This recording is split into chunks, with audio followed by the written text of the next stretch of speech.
बेटा ये सवाल के दो पार्ट हैं, मैं एक एक करके डिस्कस करता हूँ। सबसे पहले क्वेश्चन नंबर 130 देखेंगे।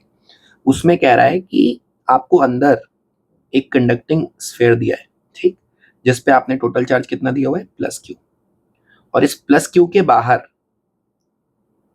2r रेडियस पे या कैपिटल R रेडियस पे एक हेमीस्फेरिकल कैप दी हुई है, और इस हेमीस्फेरिकल कैप जिसका सेंटर अलाइन करता है या सेंटर कोइंसाइड करता है अंदर वाले स्फीयर के साथ, इस हेमीस्फेरिकल कैप पे एक कैपिटल क्यू चार्ज दिया गया है।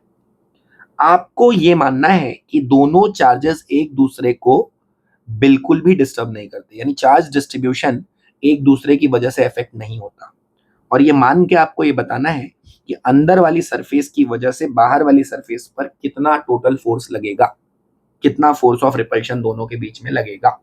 तो मेरी बात सुनो, इसके लिए अंदर वाली सरफेस के लिए बाहर वाली सरफेस का हर एक पॉइंट एक आउटसाइड पॉइंट है, तो इसकी वजह से हर एक पॉइंट पर जो इलेक्ट्रिक फील्ड की वैल्यू होगी वो होगी के, और अंदर वाला कितना चार्ज है, small q, divided by total distance कितनी है, आर, सो आर स्क्वायर।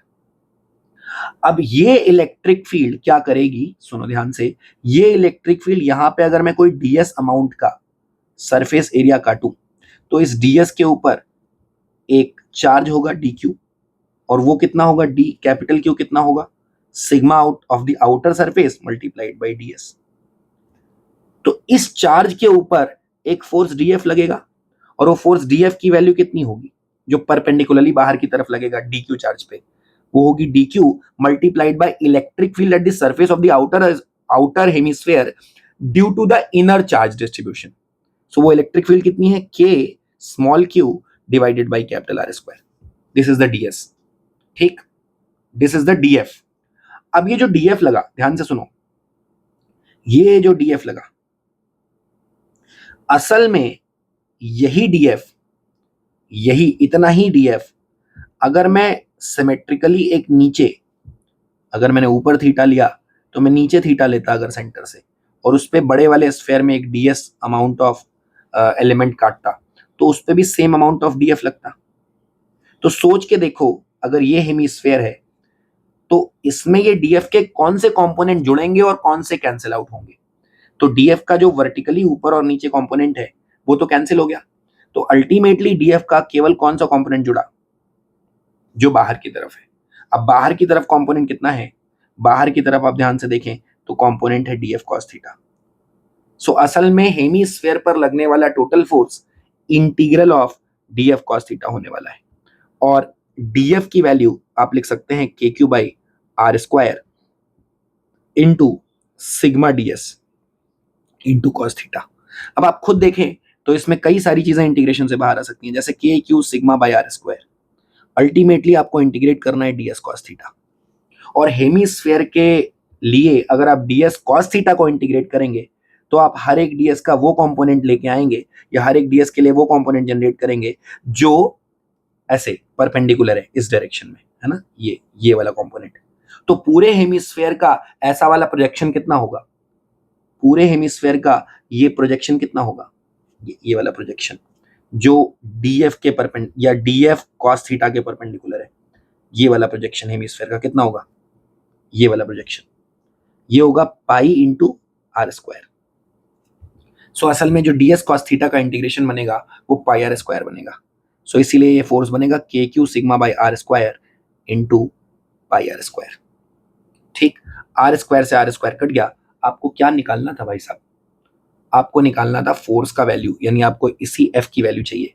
तो एफ की वैल्यू कितनी आ गई, के इज 1/4 पाई एप्सिलॉन नॉट, चलो रखी दो क्योंकि उनको आंसर 1/4 पाई एप्सिलॉन नॉट में ज्यादा पसंद है, इंटू क्यू इंटू सिग्मा की value capital Q divided by hemisphere का area, that is 2 pi are square, है ना, और मेरे ख्याल से यही होगा आंसर।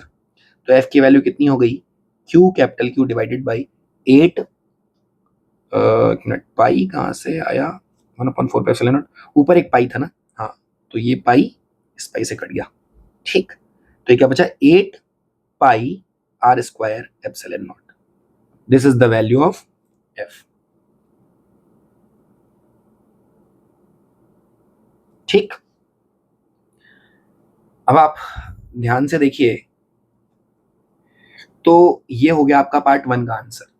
अब पार्ट बी में जो आंसर है वो 1 से रिलेटेड है, तो इस इक्वेशन को याद रखेंगे। पार्ट बी क्या कहता है? Part B is question number 131। मैं एक बार आपको सवाल पढ़ाता हूं। इस सवाल में सेम सिस्टम है, बस जो अंदर वाला गोला है उसको दो पार्ट्स में डिवाइड कर दिया गया है, और वो दो पार्ट्स में एक बार इनर हाफ वाला लिया गया है और एक बार आउटर हाफ वाला। और इस तरह के दो अलग अलग सिस्टम जनरेट करके पूछ रहा है कि फिगर 1 और फिगर 2 में जो दोनों के बीच में लगने वाला म्यूचुअल रिपल्शन है, किसका? फिगर 1 वर्सेस फिगर 2 नहीं, फिगर 1 में इनर और आउटर के बीच में और फिगर 2 में इनर और आउटर के बीच में जो फोर्स लग रहा है वो कितना है। तो असल में वो तुमसे ये पूछना चाह रहा है, क्या पूछना चाह रहा है सुनो। बाहर एक हेमिस्फीयर था ही जिस पे टोटल चार्ज कितना था बेटा? टोटल चार्ज था Q। इसके अंदर जो स्फीयर था उसको भी अभी हेमिस्फीयर में ब्रेक कर दिया गया है, तो इसको हेमिस्फीयर में ब्रेक किया तो इसमें चार्ज कितना बचा बेटा? Q/2। आपसे पूछ रहा है कि इसके बीच में कितना रिपल्शन है, F1।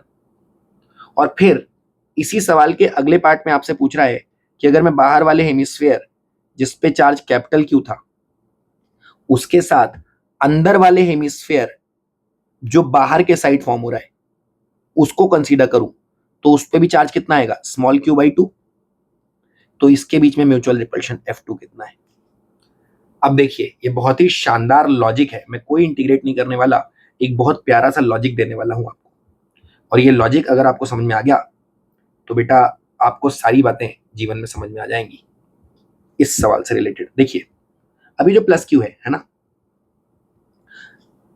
अज्यूम कीजिए कि ये प्लस क्यू के जैसे ही आपने एक और हेमिस्फेयर कंसीडर किया होता, बड़ा सा इस साइड, जो इस पीले वाले हेमिस्फेयर को पूरा करता, और उस पर भी मान लीजिए चार्ज प्लस क्यू होता। तो ऐसी कंडीशन में अगर ये अंदर वाला जो हेमिस्फेयर है, ये नहीं, मतलब जो येलो वाला हेमिस्फेयर है, ये अगर इस ब्लू वाले हेमिस्फेयर को राइट साइड में ढकेल रहा होता फोर्स F1 से, कितने फोर्स से?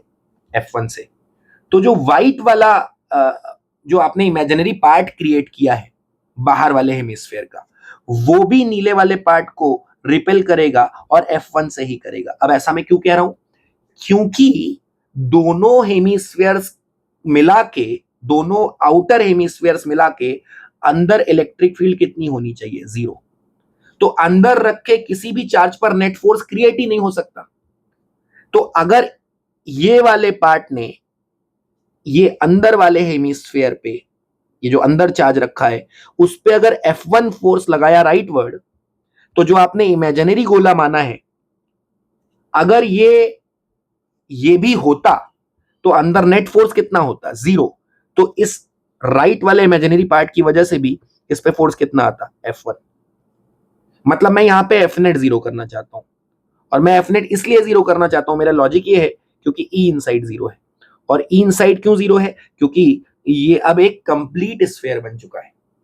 तो कंप्लीट स्फीयर की वजह से अंदर किसी भी पॉइंट पर इलेक्ट्रिक फील्ड एग्जिस्ट ही नहीं कर सकती, और अगर अंदर इलेक्ट्रिक फील्ड एग्जिस्ट नहीं कर सकती तो अंदर रखे किसी भी चार्ज पर नेट फोर्स तो 0 होना पड़ेगा ना। तो येलो वाला पार्ट अगर रिपेल कर रहा है F1 से, तो व्हाइट वाले पार्ट को वो बैलेंस करना पड़ेगा -F1 से। तो मैग्नीट्यूड वाइज दोनों का वैल्यू सेम है। तुम्हें बात समझ में आई? अब यहां से मैंने क्या कंक्लूजन निकाला? मैंने बोला कि भाई साहब देखो, फिर ऐसा है कि अब जरा ओरिजिनल फिगर पे लौट आओ।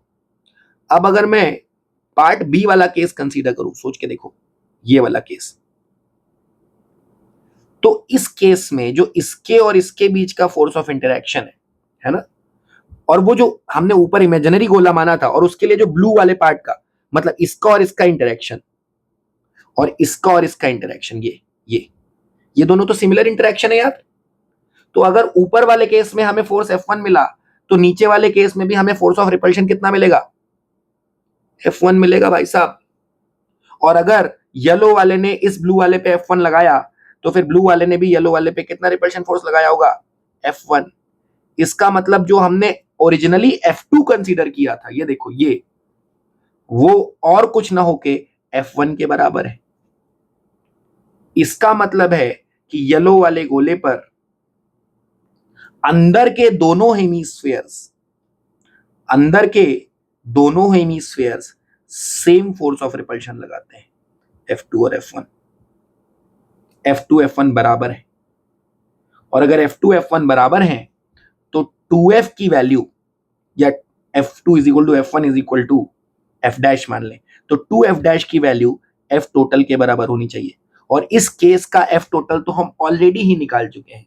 इस केस का F टोटल कितना है, ये है QQ by 8 pi are square epsilon naught. तो F टोटल कितना है, QQ by 8 pi are square epsilon naught. तो फिर F डैश की वैल्यू कितनी आ गई, QQ बाई कितना हो जाएगा 16 pi are square epsilon not. अब 1 मिनट रुक जाएं, मैं एक बार आपका आंसर भी लगे हाथ चेक कर ही लेता हूं।